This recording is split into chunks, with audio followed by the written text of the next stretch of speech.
नमस्कार, मैं श्रेया और आप देख रहे हैं एबी न्यूज़। और अभी इस वक्त के खास मुलाकात में हमारे साथ स्टूडियो में मौजूद हैं श्रेया आईएएस के डायरेक्टर दुर्गेश कुमार।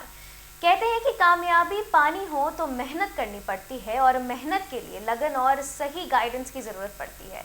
बिहार में सिविल सर्विसेज की तैयारी कई संस्थान कराते हैं, लेकिन कुछ ऐसे संस्थान हैं जो लगातार सक्सेस की स्टोरी लिख रहे हैं। आज हम एक ऐसे ही संस्थान से बात करेंगे जो पटना में है, लेकिन इस संस्थान में उत्तर भारत के अलग अलग शहरों के छात्र एडमिशन लेते हैं और सिविल सर्विसेज में जाने का अपना सपना साकार करते हैं। पटना में श्रेया आईएएस एक ऐसी ही संस्था है जो लगातार अपने स्टूडेंट्स के सक्सेस की स्टोरी लिख रही है। हमारे साथ स्टूडियो में मौजूद हैं दुर्गेश कुमार, जो श्रेया आईएएस के डायरेक्टर है। तो दुर्गेश जी, आपका हमारे चैनल में स्वागत है। बहुत बहुत धन्यवाद, नमस्कार। तो सबसे पहले तो हमें ये बताएं कि जैसे सिविल सर्विसेज की जो एग्ज़ाम होती है उसकी जो कहते हैं कि अंतिम स्टेप जो होता है वो इंटरव्यू होता है, तो सफलता के लिए जो अंतिम सोपान में इंटरव्यू के लिए क्या भूमिका होती है? इंटरव्यू जो होते हैं सफलता में निर्णायक होते हैं, क्योंकि मुख्य परीक्षा के नंबर और इंटरव्यू के नंबर दोनों जुड़ करके अंतिम परिणाम होते हैं। इसलिए ये रैंक दिलाने में और सफलता दिलाने में दोनों में मददगार साबित होते हैं। अगर अभ्यर्थी थोड़ा सा अपने आप को तैयार करते हैं, अपने आसपास के परिवेश को तैयार करते हैं, अपने मन स्थिति को तैयार करते हैं, तो इंटरव्यू में अच्छे नंबर ला करके वो रैंक में आ जाते हैं। इसीलिए इंटरव्यू को निर्णायक माना जाता है। अब इंटरव्यू को लेके छात्र काफ़ी डरे हुए होते हैं, काफ़ी ये पैनिक सिचुएशन वाला माहौल होता है, तो इसको लेकर आप क्या सलाह आपकी होगी? सबसे पहली बात है कि इंटरव्यू से डरे नहीं, क्योंकि आप जब से तैयारी करना शुरू करते हैं उस दिन से लेकर के अब तक इंटरव्यू का आप इंतज़ार करते हैं। इसीलिए ये आपकी सफलता का जो है सो एक अंतिम सोपान होता है, तो ये इसका स्वागत करना चाहिए। और डर का मतलब होता है कि आत्मविश्वास की कमी, इसलिए आप इंटरव्यू के लिए आत्मविश्वास बनाए रखिए। आप ये सोचिए कि इसके लिए बहुत अच्छी तैयारी की ज़रूरत नहीं होती है, अपने आप को तैयार करने की ज़रूरत होती है। आपका ज्ञान जो है मुख्य परीक्षा में पहले ही जांची जा चुकी होती है। इसमें आपके व्यक्तित्व और आपके असामान्य परिस्थितियों में सामान्य रहने की जो कला है, इसका परीक्षण होता है। इसलिए इसे डरे नहीं, इसको एक समझें और इसके अनुरूप अपने आप को ढालें। अब छात्रों में जो सबसे बड़ा सवाल होता है वो ये कि अब इंटरव्यू में किस किस तरीके के क्वेश्चंस पूछे जाएंगे, तो इसमें आप क्या कहेंगे? देखिए, इंटरव्यू में सामान्यतः आपके परिवेश, आपके बायोडाटा और आपके जो कंडीशनल अनकंडीशनल बिहेवियर होते हैं उनसे प्रश्न पूछे जाते हैं। इसीलिए अगर इंटरव्यू दे रहे हो आप, जैसा कि अभी इंटरव्यू चल रहा है, तो उस स्थिति में आप अपने इंटरव्यू को 3-4 सेक्शन में बांट करके आप उसकी तैयारी कर सकते हैं।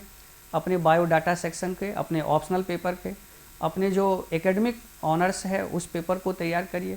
इसके अलावा जो कंडीशनल सवाल हैं, जो सिचुएशन बेस्ड सवाल होते हैं, उसको भी तैयार करना है। कारण सिचुएशन बेस्ड जो तैयार होते हैं, क्वेश्चन होते हैं, उस पर आप ना नहीं कह सकते, उस पर सॉरी नहीं कह सकते, क्योंकि वो किसी भी परिस्थिति में प्रत्येक व्यक्ति को उसमें जवाब देना ही देना होता है। इसीलिए उसके लिए आपको तैयार रखना है। प्लस बिहार के जो करेंट्स हैं उसको तैयार करना है, नेशनल इंटरनेशनल जो करेंट्स हैं उसको भी थोड़ा ध्यान में रखना है। और सबसे बड़ी बात जो है, जो सबसे अधिक ध्यान रखने की ज़रूरत है, कि इंटरव्यू में सभी प्रश्नों के उत्तर दे देना अच्छे इंटरव्यू की पहचान नहीं होती। सभी प्रश्नों को उत्तर देने के साथ साथ अपने आप को सही रूप में वहाँ प्रस्तुत करना, ये इंटरव्यू अच्छी मानी जाती है। इसीलिए आप अपना आत्मविश्वास बनाए रखें कि आपका इंटरव्यू अच्छा होगा, और इसी आत्मविश्वास के बल पर इंटरव्यू अच्छे होते हैं। अब ये तो एक नॉर्मल बात हो गया, लेकिन अब बात करें श्रेया आईएएस की अकेडमी की या दुर्गेश कुमार की, तो वो इन इंटरव्यूज़ के लिए छात्रों को किस कदर तैयार करते हैं? सबसे है कि श्रेया आईएएस में मॉक इंटरव्यू अभी चल रहे हैं, और मॉक इंटरव्यू के माध्यम से हम लोग अधिक से अधिक जो बच्चे के हेजिटेशन होते हैं उनको दूर करते हैं। उनके जो व्यक्तिगत सवाल होते हैं उनको, उन पर जो एक सम्यक उत्तर होता है उसको तैयार कराया जाता है। साथ ही साथ नेशनल इंटरनेशनल करेंट, बिहार और उनके बायोडाटा से संबंधित सभी पक्षों को सम्यक बोर्डों के द्वारा जो है सो तैयार किया जाता है, और अधिक से अधिक मॉक के द्वारा उनके हेजिटेशन को दूर किया जाता है, जिससे कि कल जब वो बोर्ड के सामने प्रस्तुत हों तो अपने आप को थोड़ा सहज महसूस करें। अब बात करें अगर डीएएफ की, जैसा कि सब जानते हैं कि इसे डिटेल्ड एप्लीकेशन फॉर्म भी कहा जाता है, तो इसे किस कदर तैयार करें और इंटरव्यू के दिन किन बातों की छात्रों को ध्यान रखना चाहिए, ये भी थोड़ा विस्तार से बताएं। बायोडाटा जो होते हैं वो अहम होते हैं, क्योंकि इंटरव्यू जो है व्यक्तित्व परीक्षण है, व्यक्तित्व का मूल्यांकन है, और व्यक्तित्व में अपने आप के बारे में हमें तैयार करना होता है, क्योंकि इंटरव्यू बोर्ड को हमारे अंदर की बातों को में दिलचस्पी होती है, क्योंकि जो हमारे अंदर है वही हमारे बाहर आएगा। तो हमारे अंदर और बाहर के जो व्यक्तित्व हैं उसके सही समायोजन के लिए जो हमारा डीएएफ है, जैसे कि मान लीजिए कि हमारा नाम है, नाम के अर्थ हैं, जन्म स्थान है, उसके बाद जो ज़िला है, उसके बाद स्टेट के जो चीज़ें हैं, आप जिस ज़िला से बिलोंग्स करते हैं उसका जो कल्चरल हेरिटेज है या कल्चरल इम्पोर्टेंस है उसको ध्यान में रखना है। इसके अलावा जो डीएएफ पर जो सबसे अधिक तैयार करना है, आपका हॉबी है, सकारात्मक पक्ष है, इन चीज़ों को तैयार करना है जिससे कि आप वहाँ अच्छा महसूस करें। और दूसरी बात रहा कि आप इसके लिए क्या करें, तो केवल इतना करें कि आप इनको बार बार अपने आप को किसी ग्रुप में या मॉक में या किसी बहुत सारे अनुभवी लोगों के साथ जुड़ करके आप इसकी तैयारी करें, अच्छा रहेगा। तो अब जैसा कि आपने कहा कि श्रेय आईएएस जो है वो मॉक इंटरव्यू की भी तैयारी कराता है, तो ये मॉक इंटरव्यू की तैयारी आप किस कदर कराते हैं? जैसे कि मॉक इंटरव्यू में हमारे एक पैनल होते हैं जिसमें जो विज्ञजन हैं, बुद्धिजन लोग हैं, जो अनुभवी लोग हैं, और वो उपस्थित रहते हैं, प्लस मैं खुद भी रहता हूँ। इसके अलावा हमारे डीएएफ मूल्यांकन के लिए अलग जो है सो पैनल होते हैं। साथ ही साथ जो हमारा करंट का जो होते हैं, जिन जिन बच्चों का मान लीजिए कि करंट में प्रेजेंटेशन में दिक्कत होता है, तो उनके लिए भी उनको अभ्यास कराया जाता है कि आप वहाँ पर कैसे बोलेंगे, किस तरह से बोलेंगे। बहुत सारे लोगों की जो बॉडी लैंग्वेज होती है उन चीज़ों पर भी ध्यान दिया जाता है, क्योंकि इंटरव्यू कम समय में किसी भी व्यक्ति के ओवरऑल मूल्यांकन का परीक्षण होता है। तो उससे जुड़े हुए जितने भी एस्पेक्ट्स होते हैं उन सभी पर हम लोग तैयार करते हैं। जी, तो अब अगर बात करें समसामयिक में, तो ये सब्जेक्ट में किन किन टॉपिक पर ध्यान देना चाहिए छात्रों जैसे को? कि समसामयिक में चूँकि बीपीएससी का इंटरव्यू है, तो आपको बिहार की सरकार की जो योजनाएं हैं, खास करके जो 7 निश्चय योजनाएं हैं, जल जीवन हरियाली योजनाएं हैं, इसके अलावा जो और सारे विकास कार्यक्रम हैं बिहार सरकार के, उसको आपको ध्यान में रखना है। साथ ही साथ जो बिहार के जितने भी सामाजिक सुरक्षा कार्यक्रम हैं उसको ध्यान में रखना है। बिहार के जो पुलिस व्यवस्था है, प्रशासनिक हायरार्की है, प्रशासनिक जो व्यवस्थाएं हैं, उन चीज़ों के संबंध में भी आपको जानकारी रखना है। साथ ही साथ जो आपका पोस्ट प्रायोरिटी है, उस पोस्ट के बारे में आपकी जानकारी होनी चाहिए। तो इन सबको जो है सो तैयार करके अच्छे इंटरव्यू हो सकते हैं। मतलब एक तरीके से कहे तो जनरल अवेयरनेस और बिल्कुल। बिहार के करंट जी, जी, सिचुएशन के बारे में पूरी बिल्कुल जानकारी बिल्कुल होनी चाहिए। बिल्कुल बिल्कुल। मान लीजिए कि उसके बारे में आप जितना पकड़ करते हैं उतना अच्छा होता है। तो अब अगर कहे कि इंटरव्यू के लिए कंडीशनल प्रश्न जो है वो कितना इम्पोर्टेंस रखता है और यह क्या है? मतलब कंडीशनल प्रश्न जो है वो इसको लेकर छात्रों में काफ़ी कंफ्यूजन होता है, तो इसको लेकर आप क्या कहना चाहेंगे? देखिए, सबसे पहले मैं आपको ये बताना चाहूँगा और सारे अभ्यर्थी को और दर्शकों को मैं ये बताना चाहूँगा कि कंडीशनल प्रश्न का मतलब होता है कि सिचुएशन के आधार पर आपका डिसीजन मेकिंग, और किसी भी डिसीजन को लेते वक्त परिस्थितियां जिम्मेदार होते हैं।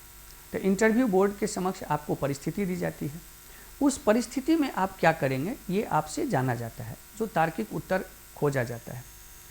जनरली कोई किसी भी परिस्थिति में व्यक्ति को निर्णय लेना ही पड़ता है।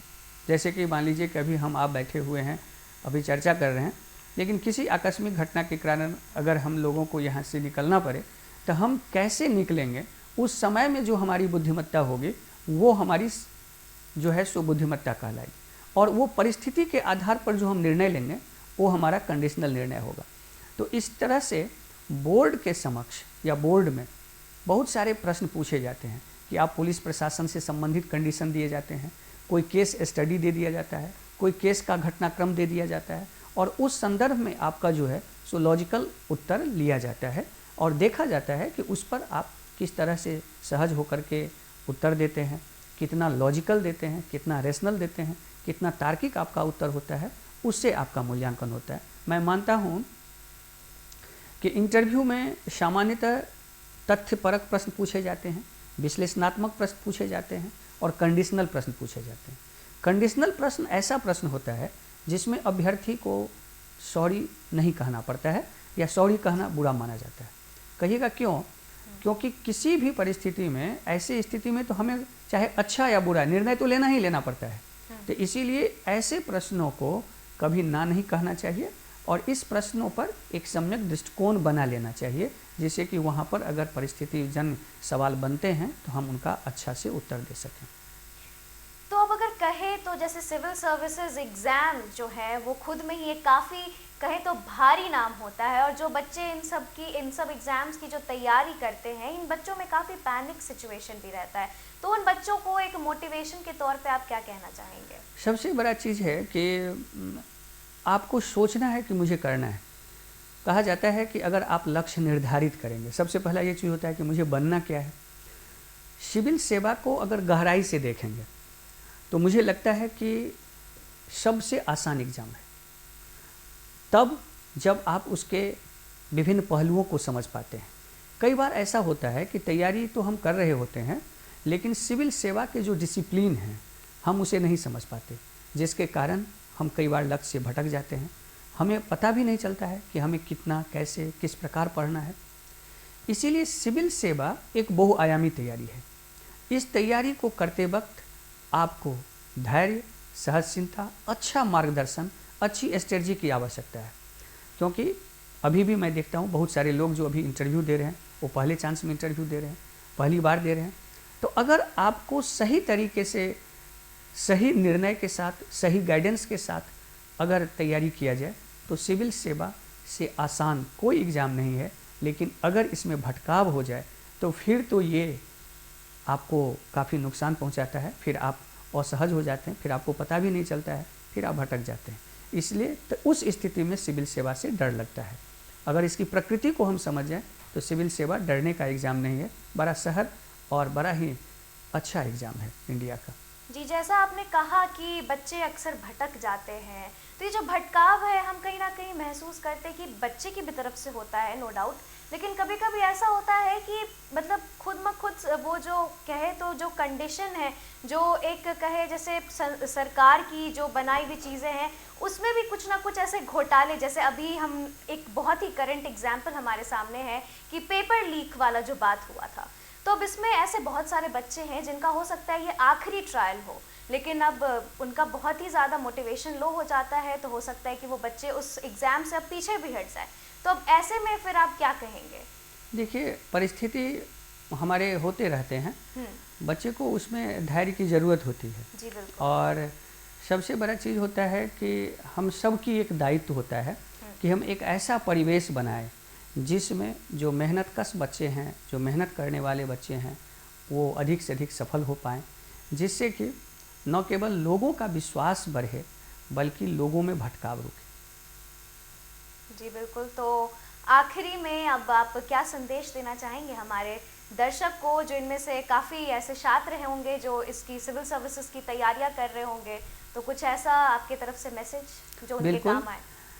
हम आप लोगों को जो सबसे बड़ा बात बताना चाहेंगे कि ये कि तैयारी से पहले आप उसका एक रोड मैप बना लीजिए कि हमें इसको कितने दिन में रिजल्ट लेना है। सही मार्गदर्शन का चयन करिए, सही किताब पढ़िए। बहुत ज़्यादा पढ़ने की ज़रूरत नहीं है, लेकिन बहुत कुछ समझने और सीखने की ज़रूरत है। क्योंकि सिविल सेवा जो एग्ज़ाम है वो पढ़ने की एग्ज़ाम नहीं है, सीखने की एग्ज़ाम है। अगर आपके अप्रोच सीखे जाते हैं तो आप बहुत जल्दी सफल होते हैं। दूसरी बात, बहुत सारे चीज़ें, परिस्थितियाँ प्रतिकूल और अनुकूल आपके साथ होते रहेंगे, लेकिन अपने धैर्य को बना करके सही रणनीति के साथ और सही समय को ध्यान में रख करके, बहुत सारे लोग तैयारी करते रहते हैं लेकिन हम कितने समय में उसको सफल हों ये नहीं रख पाते हैं। तो आप एक समय के अंदर सही तरीके से आप तैयारी करिए। सिविल सेवा से बेहतर, सुंदर और सहज एग्ज़ाम मैं नहीं मानता कि इंडिया में कोई और एग्ज़ाम है। तो धन्यवाद दुर्गेश जी हमारे साथ जुड़ने के लिए, और अभी के फिलहाल इस खास कार्यक्रम में इतना ही। देखते रहिए एबी न्यूज़ को। नमस्कार। धन्यवाद।